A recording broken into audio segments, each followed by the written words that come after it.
Never let her count past 3. They call her the counter. I didn't believe in her at first. None of us did. It was a stupid story whispered in the halls of my old boarding school, the kind of tale traded under bunk beds or behind the gym after lights out. It always began the same way: if you hear the girl whispering numbers, don't let her get to 4. Room 213 was the center of it all. An unfinished room buried at the end of the north wing, hidden behind the old theater's prop storage. Officially, it didn't exist. It wasn't on any map, no staff mentioned it, and the janitors all pretended not to know what we were talking about. But we found it. Like all curious kids do. A bolted fire door. A thin crack of air so cold it felt like breathing in freezer burn. And then, one afternoon, Alex pried it open. Inside was dust. So much dust. It floated thick in the air, coating every forgotten chair and broken vanity mirror. We joked it looked like a backstage dressing room that time had swallowed.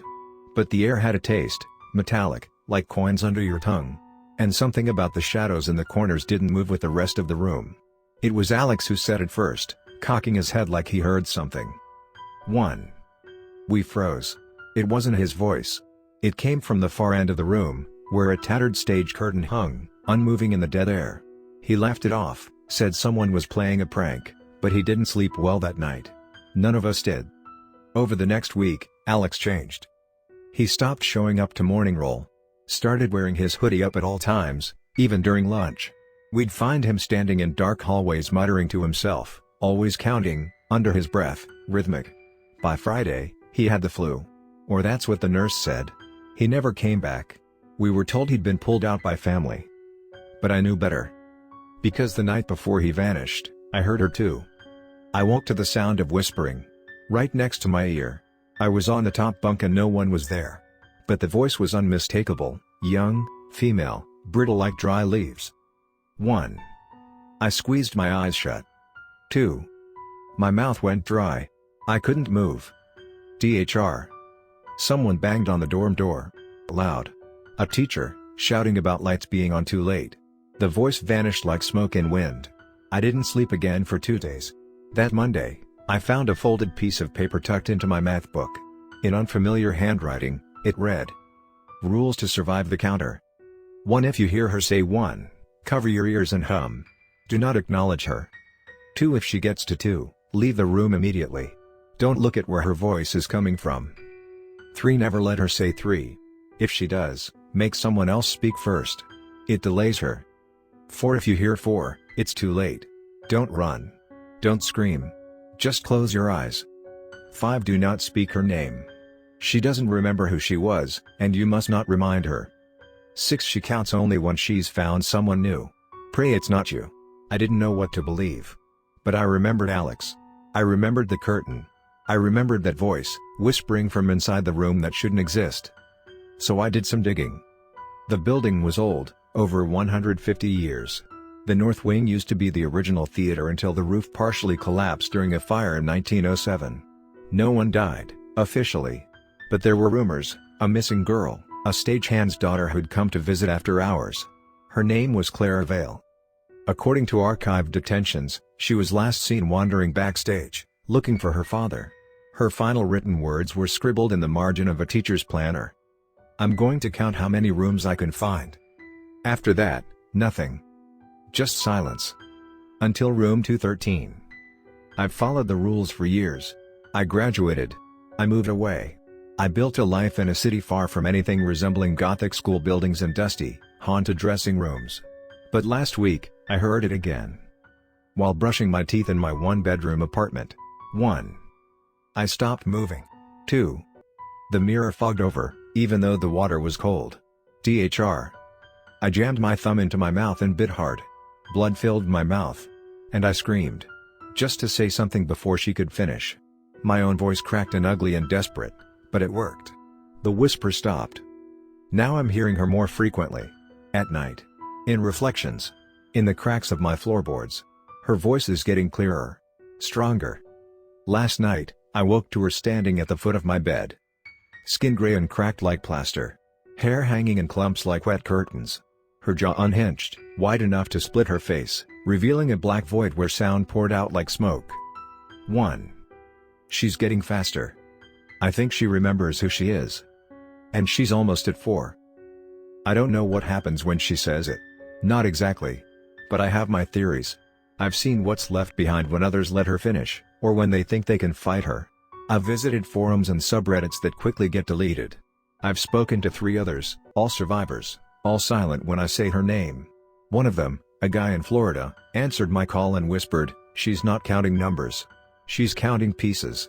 Then he hung up and deleted his number. I keep thinking about that, pieces. Because I've started losing time. Not big chunks at first. Just little, almost imperceptible gaps. I'll find the stove on, and I won't remember cooking. I'll wake up with my shoes by the door, muddy and soaked, though I never left. One morning, I found my hallway mirror shattered, not cracked, but exploded outward like something had burst through from the inside. And every time I check the clock during those moments, it's always between 3:01 and 3:04 a.m. That's her window now. She's stretching. Growing bolder. She's not tethered to the school anymore. She's following the people who open the door to room 213. She's following me. I tried to leave. Packed a bag, locked the apartment, booked a red-eye out of state. But at the airport, something went wrong at the gate. The lights flickered. The PA system stuttered, repeating my name over and over in a metallic, skipping loop. People started staring. The air got too cold.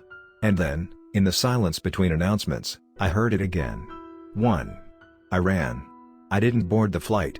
I locked myself in a bathroom stall, sweating through my shirt, biting the inside of my cheek until it bled. I stayed there until dawn. When I returned home, my bag was already inside the apartment. So was my toothbrush. And a new note taped to the wall in jagged red ink. "You left the door open. Thank you." Since then, things have gotten worse. There's counting in everything now. Children's songs on the radio. The hum of vending machines. TV static. Always skipping to the numbers. Always stopping just before 4. As if she's playing with me. Seeing how close she can get before I crack. Last night, I dreamt of her again. But this time, it wasn't the dark, faceless specter I've seen before. It was Clara Vale, the little girl. Standing alone in that half-built stage room, hair tied in ribbons, face dirty with soot. She looked up at me and smiled. "I lost count for a while," she said. "But I remember now. I remember what comes after 3. I woke up with my hands around my own throat.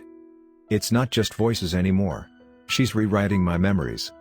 Photos I've had for years now show her in the background, a smudge at first, now a child-shaped shadow. In one picture from my 8th birthday, she's standing by the cake. In another from high school, her head is peeking from behind a curtain. Always counting. Always closer. My reflection doesn't sync with me anymore. I'll blink, and the mirror will blink slower. Or I'll turn my head and it will keep staring.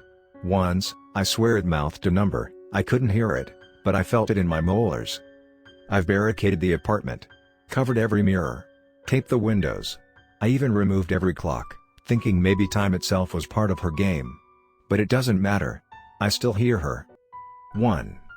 2. She waits now. She savors it. Sometimes hours pass between numbers. Other times, just seconds. Tonight, she got to 3. I was in bed, jaw clenched, sheets up to my neck like a child hiding from the boogeyman. The temperature dropped, breath became fog. And from the ceiling above my bed, her voice came, upside down and wet, like words spoken underwater.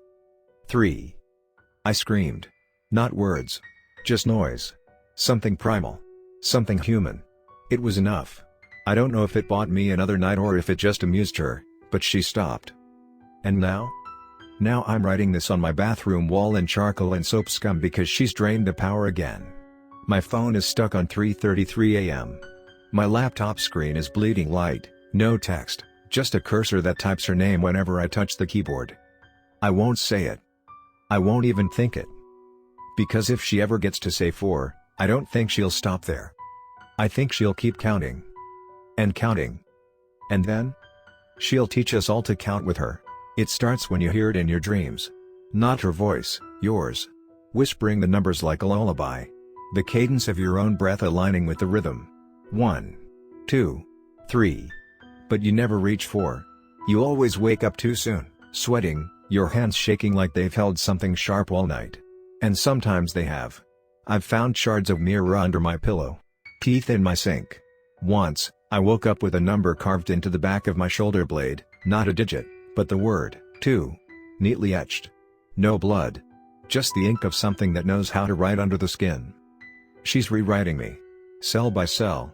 And I can feel it now, the pressure of her voice, not just around me but inside me. Behind the eyes. In the softest part of the brain where thought becomes action. There are moments I look in the mirror and don't blink when I blink. Where I speak out loud and the voice isn't quite mine. Lower. Sadder. Hungrier. I don't think she was ever meant to stop at 4. That was just a limit we believed existed, a human rule applied to something ancient, something that crawled into our language through the gap between sound and silence. What we call numbers are just anchors, little hooks we cast into the dark to make sense of what we can't measure. But she's not counting seconds or people or rooms. She's counting bodies. And now she's started with mine. I left my apartment last week. Didn't pack anything. Just walked until my legs gave out and I found myself on a bench in a city I didn't recognize, the sky too wide, the streets too quiet. It didn't help. Every time I close my eyes, she picks up where she left off. 1. 2. 3. Then silence. She's toying with me. Stretching out the pause between breaths like she's savoring the space before a scream. I try to talk to people, but they look through me now. Like I'm partially faded. Static in human shape. One woman recoiled when I asked her the time, she said my mouth didn't move right when I spoke. I tried checking into a hospital. Told them I was hallucinating, losing track of time, hearing voices. They strapped me to a bed and asked me questions I couldn't remember answering. Then I heard it, through the intercom, beneath the static hum of machinery. THR. I blacked out. When I woke up, the walls were covered in fingerprints. All mine. All pressed in patterns that looped and spiraled and formed an outline of a little girl's face, teeth bared, eyes closed. A nurse entered and looked right through me like I was just part of the furniture. I don't think I left that hospital. I think I'm still there.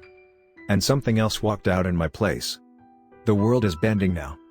Clocks refuse to tick past 3:59. Radios flicker with lullabies in reverse. Strangers on the street walk by, whispering one as they pass, never noticing they've said it.